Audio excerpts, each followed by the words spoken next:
How's it going, Ding Dongs? Welcome back to Ding Dong Drift. In today's video, we are doing the front wide body, which means cutting the fenders, we're mounting the hood, we're doing all sorts of stuff. We're gonna be 3D scanning, 3D printing, everything, all in one video. There's gonna be a lot of stuff that has to happen before I can even start cutting the fenders and mounting them. Mainly, I have to pull the hood out from behind the motorcycle because I need to mount it because my fiberglass hood is completely broken and I need a hood to align the fenders properly so that when I scan everything will mount nicely and there's gonna be no gaps or anything. So that means we gotta move the car over, and I have all this drywall here to finish my basement. So we gotta move the car over, we gotta move the bike out. The bike's gonna come out and then I'm gonna put it right there so that I can pull the motor out of it, and then my friend Jonas is gonna take it, the whole frame, he's gonna scrap the whole thing, and I'm gonna keep the motor. So we're gonna have a lot more room back there so we could store more stuff. Maybe another engine. A lot's gotta happen, so I'm gonna try not to hurt my back. So some people were asking me, what camera is this, the new one? This is the Sony ZV-E1. It's basically the like vlog style camera, but it's got the same sensor as the A7S III and the Sony FX3, which are like cinema cameras almost. But yeah, so far so good. I just upgraded it to the 4K 120. You have to like get a license to upgrade it to 4K 120. I don't know why, but it can now record 4K 120. But I need to get a V60 card for it. And once we have that, it's gonna be amazing. Dude, the slow-mo shots that we're gonna be getting with this thing, with the zoom lens, because I have the, you know, the big zoom lens. I have a 70 to 300 Sigma lens. So at the track, incredible. Besides the point right now, let's get to work, moving stuff around, and try not to run into all this drywall. So the fenders can just chill.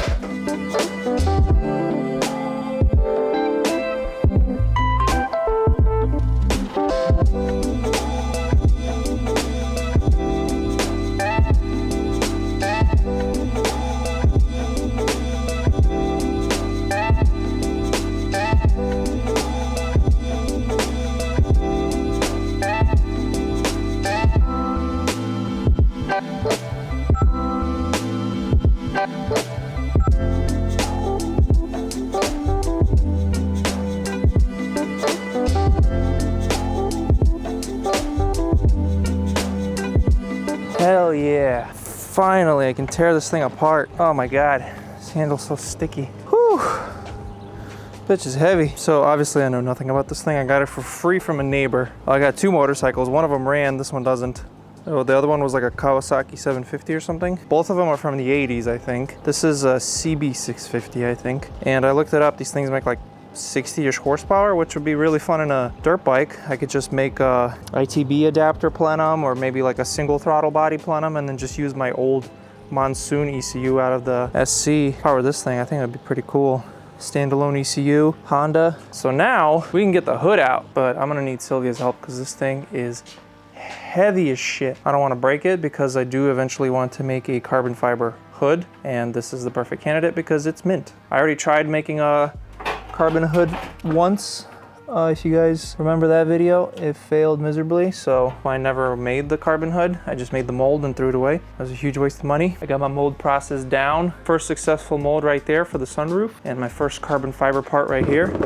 That's carbon fiber. Those are coming up as a product, by the way. The sunroof deletes, the bolt-in sunroof deletes, those are coming. I just am busy. Got the OEM hood back on. It's been sitting in right there in that spot for 4 or 5 years. Sylvia helped me put it back on. I got it mostly lined up. This side could go down a little bit, but the gap is equal, at least on both sides. I can start cutting the fenders because I have to cut them first because they won't fit over the wheels at all. This one, however, is a little bent.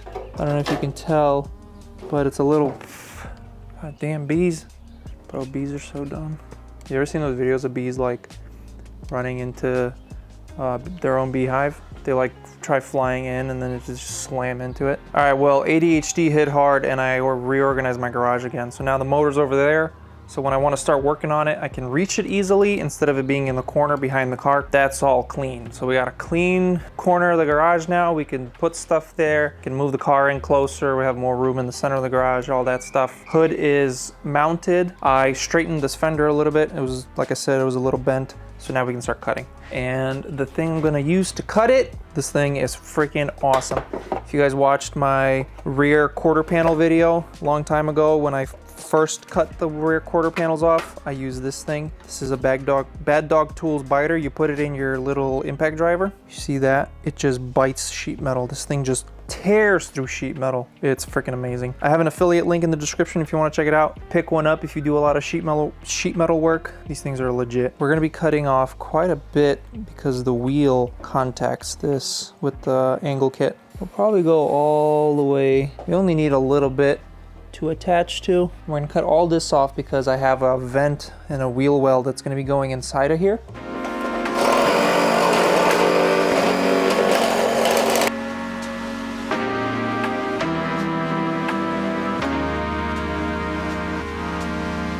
There we go, look how quick and easy that was. My only advice with this tool is sweep up the floor as soon as you can, because once you start stepping on those little shavings, they will get stuck in your soles. I have Crocs that I can't take inside because the soles are full of these tiny little shavings everywhere.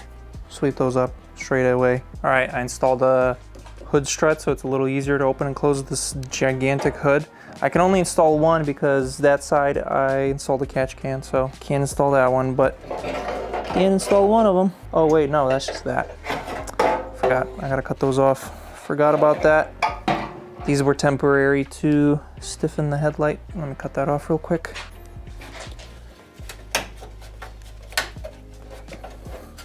No, that's a strong weld right there. All right, so this fitment isn't gonna be perfect because I'm missing these fender washers. So I'm gonna go print another set of them. Stuff this in here. I gotta cut these little bracket thingies off right here.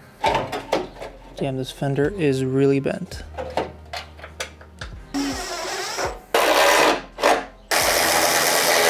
It lines up here, but where it's bent obviously doesn't line up at all. So it looks like the whole fender has to scoot forward or scoot inward. All right, so I've been hammering on this thing for like an hour.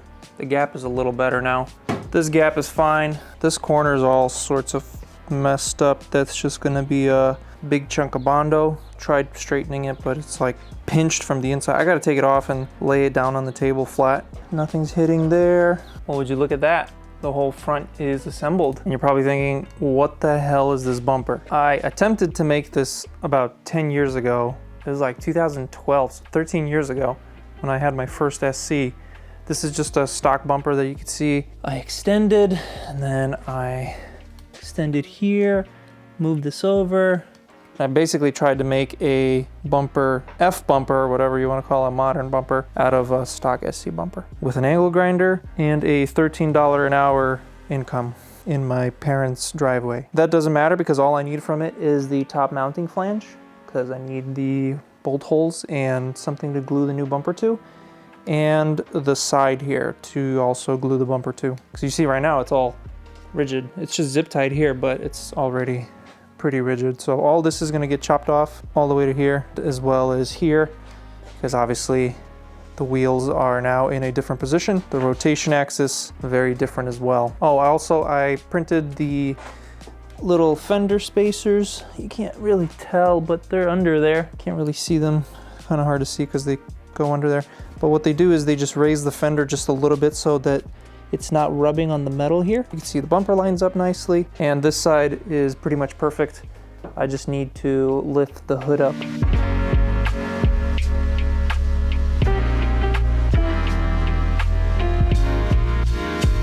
And there we have it. This is all I need to attach the new bumper. Got both sides cut. The wheels will not be hitting any of this. I'm also going to 3D scan. Actually, let's double check. All right, you guys watch it and let me know if it hits or not. Okay, ready?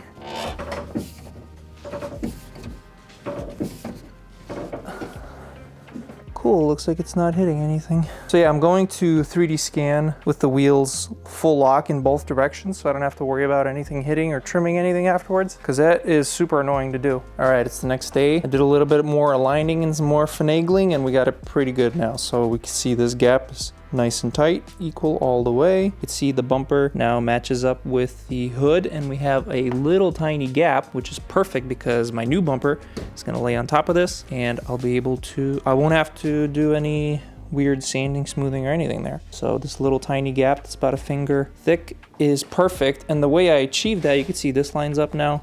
Everything lines up now. So the way I achieved that is, because I don't have any of those rubber adjuster things, I put riv nuts in those holes and then a bolt. Time to spray everything and cover it in scanning stickers.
All right, so we're in my favorite program, Maya, and I got the model imported and tried to align it as best as I could to my existing scans. And like always, I just started tracing my model that I have created to the scan. Remember, I don't do any modeling on the scan. I only model my own new pieces that I basically just use the scan as a means of tracing. So I started tracing it out, started fitting in everything that I had to go around. There's some things that are gonna get cut off, so you could see those are intersecting the model in some spots. Basically, it was just a lot of moving stuff around because of wheel fitment or certain pieces or brackets or whatever that I had to fit it around. So that's what you're looking at here, is me basically aligning it with the bumper. I actually extended the new bumper a little bit so that I could mount it to the original bumper. This will also give me a little more room for the headlights, because the pods with the current design were a little hard to fit all three of them in the same spot. So this will give me a little more room. So here I ran into some issues with some things deforming in a way that I didn't like how they looked, so I had to fix those. More wheel well modeling, trying to figure out which holes to use for mounting, because I'm going to use bolts to hold the wheel well in, so it's independent from the fender once it's made out of carbon fiber, same as the fender. So they're not supporting each other or trying to hold each other. I want them to be mounted independently. And then here is the complete fender. And I'm starting to place my little cubes that are the same size as my print area. I like to do this manually. Some people use a program like Luban or whatever. I like to do it manually. I think it's the most efficient way to make things fit and use the most bed area with the least amount of prints. And then if you've seen my other design videos, I usually use my 5x5 pegs that I 3D print. But this time, because some of the parts of the model are so thin, I had to use 2mm holes that I'm gonna fill with just little filament pieces cut into 18mm lengths. So you see I'm putting in these tiny little pegs. They're 2mm. Usually that gives you enough clearance to fit filament, 1.75 filament. In the end, I had to chase the holes with a drill bit. So this is probably the most tedious, long process, and everything took about 4 days, each day spending about 3 to 4 hours modeling this. So it's quite a lot of sitting. Which brings me to today's sponsor, FlexiSpot. My old office chair, while being only 2 years old, was feeling very dated. It was creaking, it was tilting in ways it shouldn't, and most importantly, it wasn't comfortable. I had to use some random pillow to support my lower back, so this old chair had to go.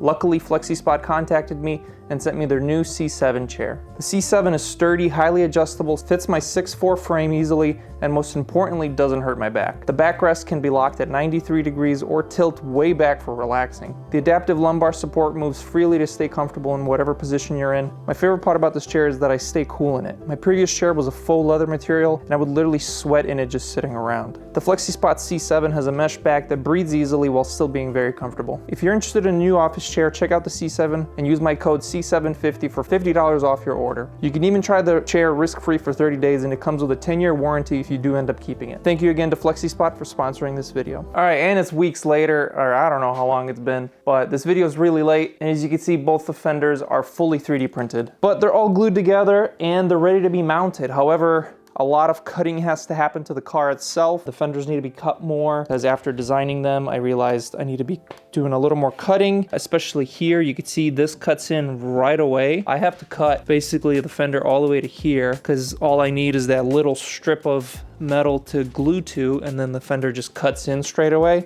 And the reason I did that is for rigidity, because already you can see everything's very thin. Like this right here is super thin. When it's carbon fiber, obviously it won't matter, but for mold making, it has to be pretty rigid. And making thin stuff like this, I didn't have a lot of room because the wheel has to go inside of there and it has to articulate. I tried to make it as thick as I could. This is all I was able to do. So this will need to be reinforced with fiberglass before I make a mold of it, but we'll get to that in another video. Since this video is so late, I'm gonna end it here, and I'm gonna do all the cutting and mounting in another video. Just realized I have a stock bumper now, and I test fitted my headlight intakes that I was gonna make for the longest time. I've been telling people I'm gonna be making headlight intakes or battle headlights for the SC, and I never did. Well, they're finally coming because I'm gonna test fit them now with the stock bumper, and they'll be on the website very soon. So keep an eye on the Instaballs and the website. Headlight intakes coming, fenders getting mounted next week, and then we'll start making the front bumper. Now, if you want to see the car complete, it will be at the Stance Down Low Spring Break event on May 17th at Grundy County Speedway. The car will be complete, not complete, but it will be fully assembled, and I will be drifting it with the plastic body. I've shown that plastic bodies are able to withstand regular drifting without, impacts. So I will be drifting the car in its final shape with the bumper and everything. So if you want to see it first before anybody besides the patrons, come to the event. It's only like $8 for general admission if you buy the ticket now online. I think it's a little more if you pay at the gate. But yeah, I'm gonna be there. I'll be drifting, I'll be filming with my drone, I'll be filming with this camera. Yeah, you can come see the car in person. If obviously you're nowhere near Illinois, you can join the Patreon and see the car finished probably next week, like middle of next week. The front bumper is already printing. It's coming together quickly, just like last time. Oh, and I also have a buyer for the old wide body, so that's exciting. That I'm very excited about, because that's a nice chunk of change to have, because I want to start building the engine, and as you guys know, engine builds are not cheap. You need to start saving for that. But that's gonna be it for this one, Ding Dongs. Thank you so much for watching. Thank you to FlexiSpot for sponsoring this video. Oh, one more thing. Big box right there. We're going beyond 3D printing, and that's all I'm gonna say. Make sure you subscribe so you don't miss that. Huge things are coming. I know it's cliche to say, but very, very big stuff is coming. So make sure you subscribe, like the video, leave a comment. But yeah, that's gonna be it for this one, Ding Dongs. Stay sweet, peace out, and I'll see you guys next week. America, America, do you have your passport? Did you get your job?